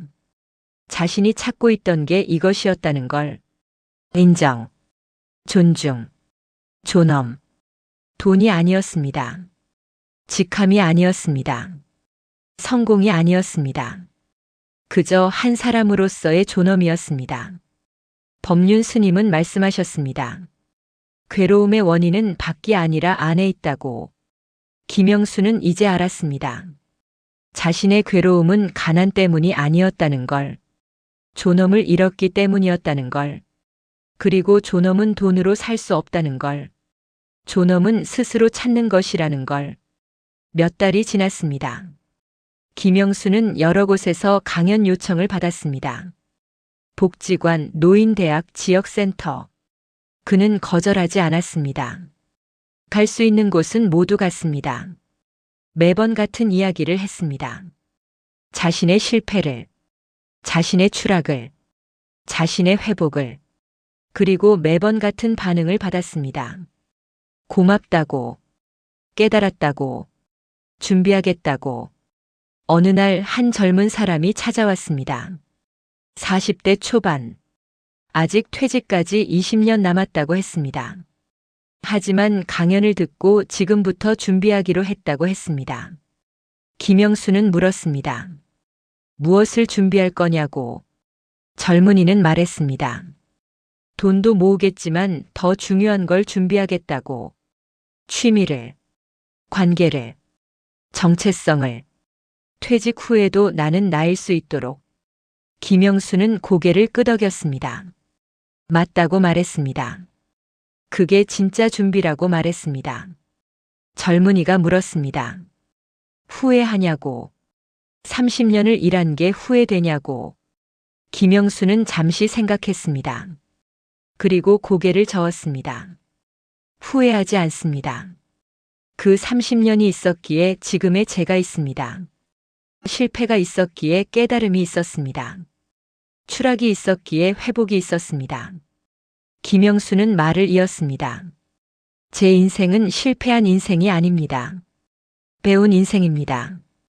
그리고 지금 그 배움을 나누는 인생입니다. 이것이 제가 찾은 의미입니다. 젊은이는 메모했습니다. 김영수의 말을 메모했습니다. 그리고 떠났습니다. 김영수는 창밖을 봤습니다.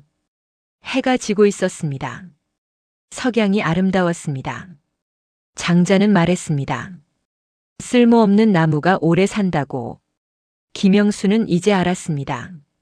자신이 쓸모없는 게 아니라는 걸. 다른 쓸모를 찾았다는 걸. 김영수는 지금도 반지하에 삽니다. 월세 35만 원. 국민연금 80만 원. 가난합니다. 여전히 가난합니다. 하지만 그는 행복합니다. 매일 아침 일어나 복지관에 갑니다. 사람들을 만납니다. 밥을 나눕니다. 이야기를 나눕니다. 한 달에 2~3번 강연을 갑니다. 자신의 이야기를 합니다. 아내가 있습니다. 아들이 한 달에 한 번 찾아옵니다. 손자를 데리고 옵니다. 함께 밥을 먹습니다. 김영수는 더 이상 부끄럽지 않습니다. 더 이상 숨지 않습니다. 길에서 옛 동료를 만나면 반갑게 인사합니다. 요즘 뭐 하냐고 물으면 당당히 대답합니다. 복지관에서 봉사한다고. 가끔 강연도 한다고. 이것이 김영수의 이야기입니다. 준비하지 않아 무너진 한 남자의 이야기. 바닥까지 내려갔다가 다시 일어선 한 남자의 이야기. 실패를 배움으로 추락을 회복으로 바꾼 한 남자의 이야기. 그런데 이 이야기는 여기서 끝이 아닙니다. 이 이야기는 지금 이 글을 듣고 있는 당신에게서 시작됩니다. 당신은 준비하고 있습니까? 돈만 준비하고 있습니까? 아니면 진짜 준비를 하고 있습니까? 퇴직 후에 당신은 누구입니까? 무엇을 할 것입니까? 어떻게 살 것입니까? 이 질문에 답할 수 있습니까? 만약 답할 수 없다면 지금 시작하십시오. 지금 당장 시작하십시오. 나중은 없습니다. 나중은 오지 않습니다. 김영수가 배운 가장 큰 교훈은 이것입니다. 노후는 은퇴 후가 아니라 지금의 태도에서 시작된다. 지금 어떻게 사는가가 나중을 결정합니다. 성철 스님은 말씀하셨습니다. 생사이려라고. 삶과 죽음은 하나라고. 지금과 나중도 하나입니다. 지금이 곧 나중입니다. 그러니 지금을 준비하십시오. 관계를 지키십시오. 취미를 만드십시오. 의미를 찾으십시오. 돈도 모으되 마음도 가꾸십시오. 그리고 무엇보다 존엄을 지키십시오. 김영수는 모든 것을 잃었지만 마지막에 하나를 찾았습니다. 존엄. 한 사람으로서의 존엄. 그것만 있으면 다시 일어설 수 있습니다. 그것만 있으면 행복할 수 있습니다. 이 이야기가 당신에게 경고가 되기를 바랍니다. 동시에 희망이 되기를 바랍니다. 실패는 끝이 아닙니다. 실패는 새로운 시작입니다. 김영수가 그랬듯이. 그리고 기억하십시오. 당신의 인생은 아직 끝나지 않았습니다. 지금 이 순간 당신은 선택할 수 있습니다. 어떻게 살 것인가를. 준비하지 않으면 김영수처럼 됩니다. 하지만 준비하면 김영수와 다를 수 있습니다. 선택은 당신의 것입니다. 지금 이 순간 선택하십시오. 요즘 저는 창가에 앉아 있는 시간이 많습니다. 햇살이 방 안으로 스며들면 따뜻한 빛이 무릎 위에 고입니다. 그러면 참 평온합니다. 이 평온함이 늘 있던 건 아닙니다.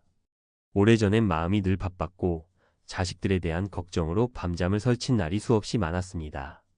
지금 돌이켜보니 그 걱정의 대부분은 필요 없는 것이었습니다. 제가 옳다고 믿었던 것들이 자식을 멀어지게 만들었고 사랑이라 생각했던 것이 통제였다는 걸 뒤늦게 깨달았습니다. 혹시 여러분도 비슷한 경험이 있으신가요? 자식을 위한 말인데 자식이 멀어진 경험 말입니다. 이 나이가 되어서야 비로소 알게 된 게 있습니다. 노년의 외로움은 대부분 우리가 옳다고 주장하는 데서 시작된다는 것입니다.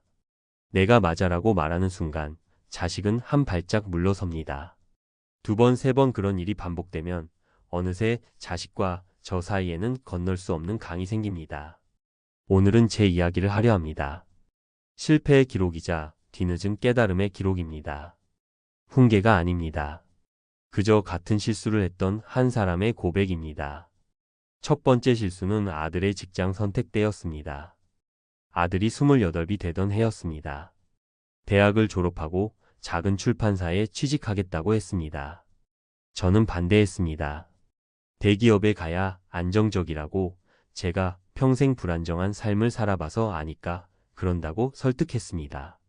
아니, 설득이 아니라 강요했습니다. 아빠는 다 해봤어. 내가 아니까 하는 말이야. 그 말을 몇 번이나 반복했는지 모릅니다. 결국 아들은 제 말을 따랐습니다. 대기업에 입사했습니다. 저는 안심했습니다. 잘한 일이라고 생각했습니다. 하지만 6개월 후 아들의 눈빛이 달라졌습니다. 생기가 사라졌습니다. 1년 후엔 우울증 진단을 받았습니다. 그때 아들이 제게 한 말이 아직도 귓가에 맴돕니다. 아빠, 이건 아빠 인생이 아니에요. 제 인생이에요. 그 순간 깨달았습니다. 제가 아들을 사랑한 게 아니라 제 불안을 아들에게 떠넘긴 거였습니다. 제가 겪었던 실패를 아들도 겪을까 봐 두려웠던 겁니다. 하지만 아들은 저와 다른 사람입니다. 아들에겐 아들만의 길이 있었습니다. 그날 이후 아들은 저와 거리를 두기 시작했습니다. 전화도 뜸해졌습니다. 명절에 와도 말수가 줄었습니다. 제가 뭘 잘못했는지 그때는 몰랐습니다. 사랑했는데 왜 미움을 받는지 이해할 수 없었습니다. 두 번째 실수는 딸의 결혼 문제였습니다. 딸이 32에 남자친구를 데려왔습니다. 평범한 회사원이었습니다. 좋은 청년이었지만 저는 마음에 들지 않았습니다. 학벌도 그저 그랬고 집안 배경도 평범했습니다. 딸에게는 더 좋은 사람이 있을 거라 생각했습니다.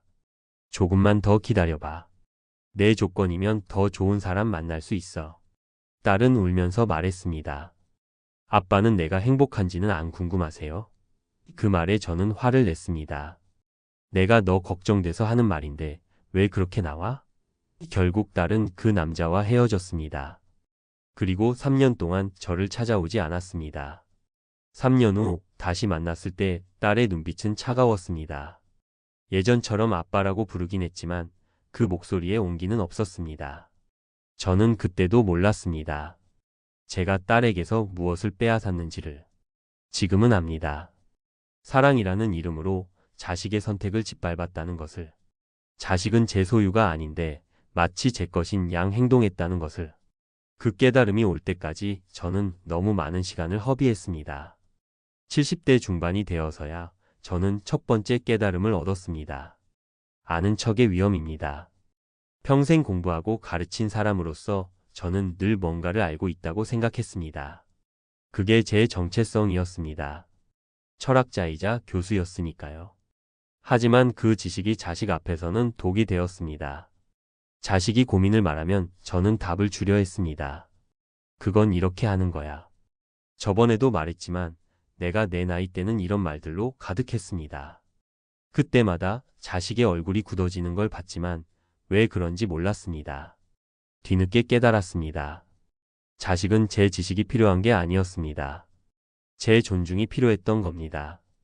자식이 아빠, 요즘 회사가 힘들어라고 말할 때 그건 해결책을 구하는 게 아니었습니다.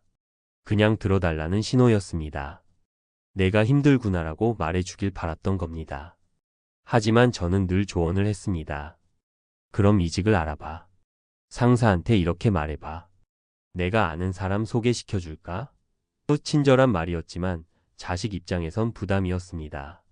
자기 문제를 스스로 해결할 능력이 없다고 판단받는 느낌이었을 겁니다. 지식과 지혜는 다릅니다. 지식은 내가 아는 것을 말하는 겁니다. 지혜는 언제 말하지 말아야 하는지 아는 겁니다. 저는 지식은 많았지만 지혜가 없었습니다. 그래서 이제는 모르는 척합니다. 정말 모를 때도 있지만 알아도 모르는 척할 때가 많습니다. 자식이 새로운 사업 아이디어를 말하면 재밌겠다라고 합니다. 예전 같으면 그건 안 될 거야 라고 했겠지만 이젠 참습니다. 실패할 것 같아도 참습니다. 자식의 실패는 자식 것이니까요. 두 번째 깨달음은 기다림입니다. 80세가 넘어서 얻은 깨달음입니다. 기다림이 가장 깊은 사랑이라는 것을. 작년 일입니다. 아들이 사업에 실패했습니다. 10년을 준비한 일이었는데 무너졌습니다. 빚도 생겼습니다. 전화로 들었을 때 제 심장이 내려앉았습니다. 당장 달려가서 내가 도와줄게라고 말하고 싶었습니다. 하지만 참았습니다. 그냥 힘들겠구나라고만 했습니다. 더 말하고 싶었지만 입을 다물었습니다. 아들이 먼저 말할 때까지 기다렸습니다. 2주가 지났습니다. 아들한테서 연락이 왔습니다. 아빠, 주말에 뵈러 가도 돼요? 10년 만에 먼저 찾아오겠다고 한 겁니다. 그날 아들은 제 앞에서 한참을 울었습니다. 저는 아무 말도 하지 않았습니다. 그냥 등을 쓰다듬어 줬습니다. 한참 후에 아들이 말했습니다. 아빠가 이렇게 기다려 주실 줄 몰랐어요. 예전 같으면 바로 뭐라고 하셨을 텐데. 그 말에 제 가슴이 먹먹했습니다.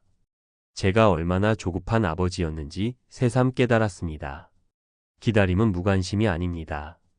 신뢰입니다. 내가 잘할 수 있어라는 믿음입니다. 자식이 넘어졌을 때 바로 일으켜 세우는 게 사랑이 아닙니다. 자식이 스스로 일어설 때까지 곁에서 지켜보는 게 진짜 사랑입니다. 물론 쉽지 않습니다. 기다리는 동안 마음이 타들어갑니다. 밤마다 걱정에 잠을 설칩니다. 하지만 그 고통을 견뎌야 합니다. 그게 부모의 몫입니다. 자식에게 그 고통을 떠넘기지 않는 것, 그게 어른의 책임입니다. 지금 아들은 다시 일어섰습니다. 작은 일을 시작했습니다. 잘 될지 모르겠지만 아들의 눈빛은 살아 있습니다. 그리고 이제 아들은 한 달에 한 번씩 저를 찾아옵니다. 예전처럼 의무감이 아니라 그냥 보고 싶어서 옵니다. 그게 얼마나 고마운지 모릅니다. 세 번째 깨달음은 말의 절제입니다. 노년의 품격은 말의 절제에서 나옵니다. 이 나이가 되어서야 배운 진리입니다. 버려야 할 말 세 가지가 있습니다. 첫째, 내가 다 해봤어. 이 말은 자식을 작게 만듭니다. 내 경험은 하찮다는 뜻으로 들립니다. 설령 제가 정말 다 해봤다 해도 자식의 시대는 다릅니다. 제가 젊었을 땐 없던 것들이 지금은 있고 지금 있는 것들이 나중엔 없을 겁니다. 세상은 변합니다. 제 경험이 항상 옳을 순 없습니다. 둘째, 너 걱정돼서 하는 말이야. 이 말은 부담입니다. 자식은 부모 걱정을 짊어지고 싶지 않습니다. 자식도 자기 인생이 무겁습니다. 거기에 부모 걱정까지 더하면 숨이 막힙니다. 걱정은 제가 혼자 하면 됩니다. 자식에게 걱정을 고백할 필요가 없습니다. 셋째, 나중에 후회한다. 이 말은 저주입니다. 자식의 선택을 미리 부정하는 겁니다. 설령 나중에 정말 후회한다 해도 그건 자식이 감당할 일입니다. 제가 미리 예언할 필요가 없습니다. 이 세 가지 말을 버린 후 제 삶이 평온해졌습니다. 혈압도 내려갔습니다. 자식과의 관계도 좋아졌습니다. 말 한마디가 건강을 해치고 관계를 망칩니다. 침묵이 때로는 최고의 말입니다. 요즘 저는 자식과 통화할 때 듣기만 합니다. 응, 그랬구나. 힘들었겠다. 이런 말만 합니다. 조언하고 싶은 마음이 굴뚝 같지만 참습니다. 그러면 자식이 더 많이 말합니다. 예전엔 5분이면 끝나던 통화가 요즘은 30분씩 갑니다. 자식 목소리를 오래 들을 수 있어서 좋습니다. 그렇다면 구체적으로 어떻게 해야 할까요? 제가 실천하고 있는 몇 가지를 말씀드립니다. 첫째, 모르는 척하기입니다. 자식이 새로운 앱을 쓴다고 하면 그게 뭐야? 어떻게 쓰는 거야? 라고 묻습니다. 사실 신문에서 읽어서 아는 경우도 많지만 모르는 척합니다. 그러면 자식이 신나서 설명합니다.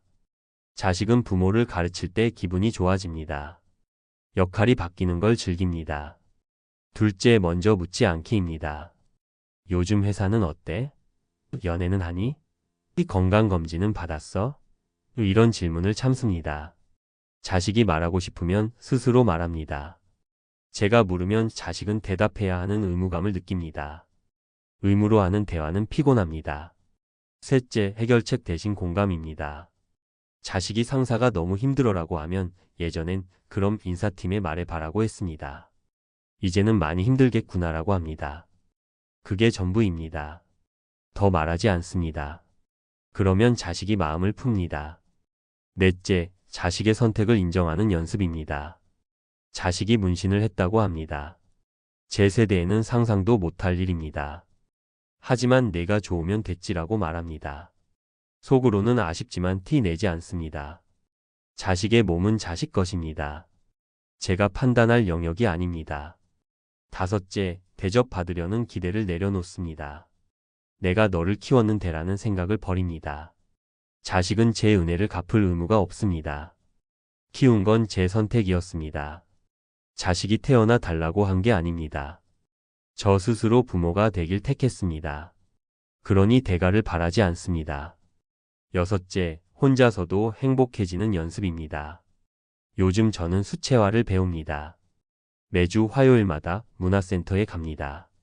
서툴지만 즐겁습니다. 자식이 저를 찾아오지 않아도 외롭지 않습니다. 제 삶이 충만하니까요. 자식은 제 외로움을 채워줄 도구가 아닙니다. 제 외로움은 제가 책임집니다. 이 모든 깨달음을 한마디로 정리하면 이렇습니다. 자식은 제 것이 아닙니다. 시인 칼릴 지브란이 말했습니다. 자식은 당신을 통해 왔을 뿐 당신에게서 온 것이 아니다. 이 문장을 수백 번 읽었지만 진짜 이해한 건 최근입니다. 자식은 제 삶을 통과해간 존재입니다. 함께 있었지만 제 소유는 아니었습니다. 그걸 인정하는 순간 자유로워집니다. 통제하려는 욕망이 사라집니다. 내 뜻대로 해야 해라는 집착이 내려갑니다. 그러면 평온이 찾아옵니다. 노년의 자유는 통제권을 내려놓는 순간 시작됩니다. 자식을 놓아줄 때 비로소 자유로워집니다. 역설적이지만 진실입니다. 꽉 쥐고 있으면 손이 아픕니다. 놓아주면 편안합니다. 저는 평생 완벽한 아버지가 되려 했습니다. 옳은 말을 하고 바른 길을 제시하고 실수 없이 살려고 애썼습니다. 하지만 그게 자식을 숨 막히게 했습니다. 완벽한 부모는 부담스럽습니다. 편안한 부모가 좋습니다. 그래서 이제는 좀 모자란 척합니다. 실수도 하고 잘 모르기도 하고 서툴기도 합니다. 그러면 자식이 편해합니다. 저도 편합니다. 완벽하려는 강박에서 벗어나니 마음이 가벼워졌습니다. 현명한 바보로 사는 법을 88세에 배웠습니다. 늦었지만 다행입니다. 아직 시간이 남아 있으니까요. 그 시간 동안 자식과 평온하게 지낼 수 있으니까요. 오늘 자식 앞에서 한 번만 참아 보십시오. 하고 싶은 말이 목까지 차오를 겁니다. 그건 안 돼, 내 말 들어, 내가 오라 이런 말들이 입안에서 맴돌 겁니다. 하지만 한 번만 삼켜 보십시오. 숨을 한 번 깊이 들이쉬고 그냥 그래 하고 넘어가 보십시오. 처음엔 답답할 겁니다. 제대로 못해서 찝찝할 겁니다. 하지만 그 찝찝함을 견뎌내십시오. 그게 쌓이면 평온이 됩니다. 조금 모자란 듯 웃어주십시오. 아빠도 잘 모르겠네 이런 말을 해보십시오. 자식이 놀랄 겁니다. 예전의 당신과 다르니까요. 하지만 그 다름이 좋은 다름입니다. 편안한 다름입니다. 자식은 당신이 약해진 게 아니라는 걸 압니다. 오히려 강해졌다는 걸 느낍니다. 진짜 강한 사람은 유연한 사람입니다. 자기 생각을 굽힐 줄 아는 사람입니다. 그런 부모를 자식은 존경합니다. 장수는 마음의 가벼움에서 시작됩니다. 무거운 마음을 안고 사는 사람은 오래 못 삽니다. 옳아야 한다는 강박, 인정받아야 한다는 집착, 이런 것들이 마음을 무겁게 합니다. 내려놓으면 가벼워집니다. 제가 요즘 혈압이 좋아진 건 약 때문이 아닙니다. 마음이 가벼워져서입니다. 자식과 싸울 일이 없으니 화낼 일도 없습니다. 스트레스가 줄었습니다. 밤에 잠도 잘 옵니다. 여러분도 그렇게 되시길 바랍니다. 자식과 평온하게 지내는 노년을 누리시길 바랍니다. 옳은 부모가 아니라 편안한 부모로 남으시길 바랍니다. 오늘 저녁 자식에게 전화하실 거라면 조언하지 마십시오. 그냥 목소리를 들으십시오. 요즘 어때? 라고 묻고 가만히 들으십시오. 자식이 말할 때까지 기다리십시오. 그게 사랑입니다. 저는 이제 창가에 앉아 햇살을 즐깁니다. 자식 걱정은 하지만 자식에게 티 내지 않습니다. 혼자 사깁니다. 그게 제 몫입니다. 자식에겐 자식의 삶이 있습니다. 제겐 제 삶이 있습니다. 각자의 삶을 존중하며 살아갑니다. 그렇게 사는 게 평온합니다. 외롭지 않습니다. 자식이 가끔 찾아오면 반갑습니다. 안 와도 괜찮습니다. 제가 혼자서도 행복하니까요. 여러분도 그런 평온을 누리시길 기도합니다. 남은 날들이 가볍고 따뜻하시길 바랍니다.